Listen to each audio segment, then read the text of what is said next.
اور دیگر جو مفکرین ہیں وہ خلافت اور اسلامی ریاست کے مختلف ماڈلز پر بات کرتے ہیں۔ موجودہ دنیا میں جو قومی ریاستیں اور دستوری شہریت کا کانسیپٹ سامنے آیا ہے، سوال آپ کی خدمت میں یہ ہے کہ نیشن اسٹیٹ کے اندر رہتے ہوئے اس اصولی سیٹ اپ میں جو حاکمیت الہی کا تصور ہے مولانا مودودی پیش کرتے ہیں، اقتدار اعلیٰ کا تصور ہے، اسی طریقے سے جو قانونی ڈھانچہ ہمارے قدیم دینی تراث کے اندر ملتا ہے، ان کے درمیان کوئی ہم آہنگی پیدا کی جا سکتی ہے کہ انسانی حقوق کی بحثیں بھی اپنی جگہ پر رہیں اور یہ جو حاکمیت اور اقتدار کی بحثیں پیدا ہوئی ہیں ان کو بھی ایڈجسٹ کیا جا سکے۔ اس میں تین چیزیں ہیں جن کو سامنے رکھنا چاہیے، اور ہر مسلمان کے لیے ہمیشہ یہی طریقہ صحیح طریقہ ہوگا۔ ہمارے پاس اللہ کی کتاب قرآن مجید ہے، ہمارے پاس پیغمبر کی ہدایت ہے۔ سب سے پہلے یہ دیکھنا چاہیے کہ وہ ہمیں کن چیزوں کا پابند کرتی ہے۔ اس میں دونوں چیزیں بڑی اہم ہیں۔ وہ کن چیزوں کا پابند کرتی ہے، وہ کن چیزوں کے بارے میں ہمیں اجازت دیتی ہے کہ ہم چاہیں تو اس میں دنیا کے علوم سے، فنون سے، دنیا کی ترقی سے فائدہ اٹھائیں۔ سب سے پہلے ہر مسلمان کی یہ ذمہ داری ہے، اس لیے کہ جب ہم ایمان قبول کرتے ہیں تو اس کے معنی یہ ہے کہ ہم نے علم کے ذرائع، ہم نے فنون کو سمجھنے کے طریقے، دنیا میں جو کچھ موجود ہے ان سے بالاتر ایک ایسے علم کا اعتراف کر لیا ہے جو براہ راست ذات باری کی طرف سے آتا ہے۔ ٹھیک، وہی علم ہے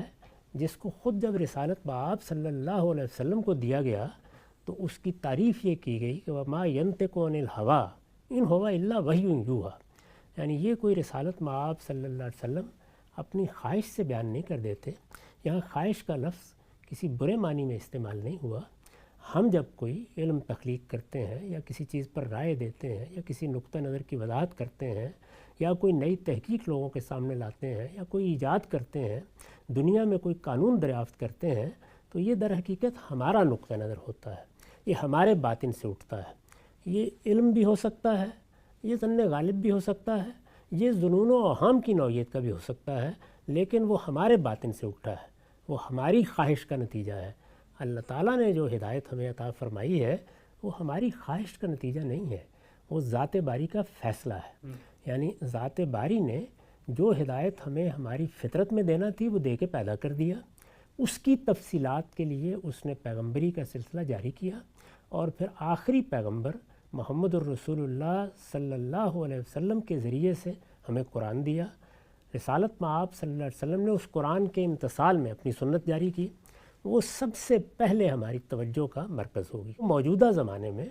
ہم جو سیاسی فیصلے کر رہے ہیں، معاشی فیصلے کر رہے ہیں، ظاہر ہے سیاسی اور معاشی اور معاشرتی فیصلے ہی ہمیں اس دنیا میں کرنے ہوتے ہیں۔ خاندان کا ادارہ وجود میں آ گیا ہے، اس میں ہمیں معاشرتی فیصلے کرنے ہوتے ہیں، رشتے ہیں، تعلقات ہیں، یہ میاں بیوی کا رشتہ ہے، یہ والدین اولاد کا رشتہ ہے، اس سے ایک معاشرت وجود میں آتی ہے، تو ہم اس معاشرت کے حدود قیود طے کرتے ہیں۔ اس میں حالات کے لحاظ سے بڑی تبدیلیاں آ جاتی ہیں، جیسے موجودہ تمدن میں اب وہ زمانہ نہیں رہا جس میں آپ کسی قبیلے میں رہ رہے ہیں، برادری میں رہ رہے ہیں، ایک ہی جگہ شادیاں ہو رہی ہیں، ایک ہی گاؤں میں یا اس سے کچھ فاصلے کے اوپر آپ اس سے مل لیے، اس سے مل لیے۔ ظاہر ہے کہ نئی دنیا وجود میں آ گئی، تمدن میں تغیرات آ گئے، نئے شہر بن گئے۔ اس وقت صورتحال یہ ہے کہ ایک شخص مثال کے طور پر جزیرہ نما عرب میں بیٹھا ہوا ہے، ممکن ہے اس کا ایک بیٹا کہیں آسٹریلیا میں ہو، اس کی کوئی دوسری بیٹی کہیں امریکہ میں ہو، اس کی کوئی تیسری بیٹی ہو سکتا ہے کہ یورپ میں کسی شہر میں ہو۔ تو جب اتنے بڑے پیمانے پر دنیا میں یہ سارے معاملات ہوئے ہیں تو اس سے خود معاشرت کے بارے میں بہت سے مسائل پیدا ہوتے ہیں، معاشرتی ذمہ داریوں کے بارے میں پیدا ہوتے ہیں۔ اس میں بھی ہم سب سے پہلے اپنے پروردگار کی ہدایت کی طرف رجوع کریں گے۔ سیاست کا معاملہ بھی یہی ہے۔ اس سے پہلے دنیا میں فتوحات ہوتی تھی، فاتحین اٹھتے تھے، جب وہ کسی علاقے کو فتح کر لیتے تھے تو ان کا یہ حق مانا جاتا تھا کہ وہ اس علاقے کے مالک ہیں، اس کی زمینوں کے مالک ہیں، اس کے افراد کے مالک ہیں، یہاں جو لوگ بستے ہیں ان کی رعایا ہیں، وہ ان کو چاہیں تو کسی کے سپرد کر دیں،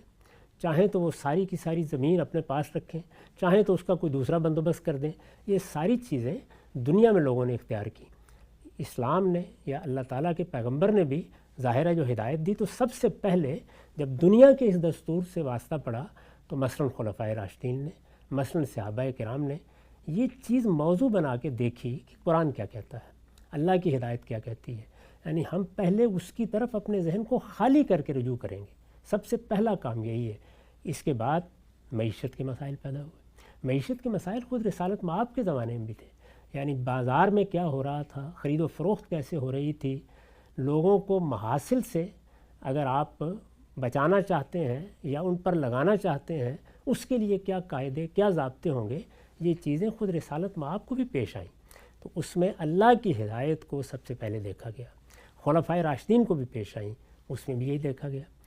سود کا معاملہ اس وقت تو زیر بحث نہیں آیا، جی سب سے پہلے خود حضور کے زمانے میں زیر بحث آ گیا،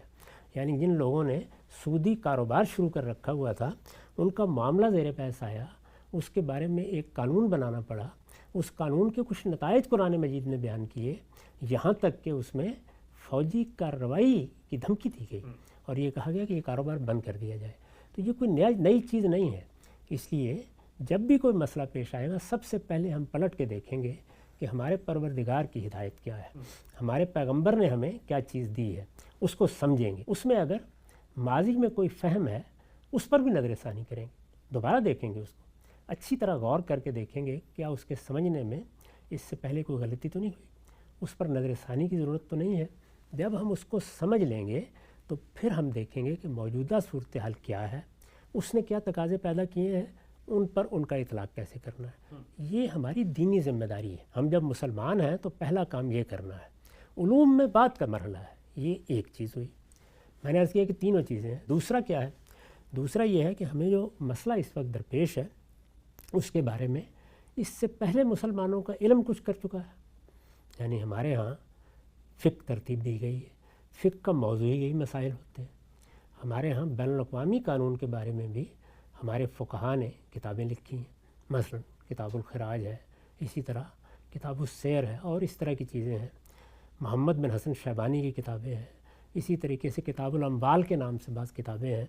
ان میں یہ سارے مسائل زیر بحث آئے ہیں۔ بین الاقوامی قانون کے مسئلے ہیں، مختلف ملکوں کے ساتھ کیسے معاملہ کرنا ہے،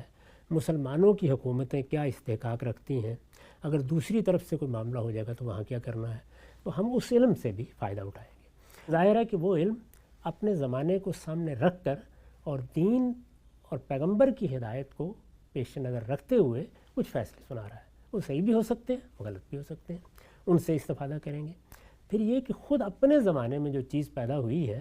وہ اگر کوئی نئی چیز ہے تو کیا ہمارے اختیار کی چیز ہے،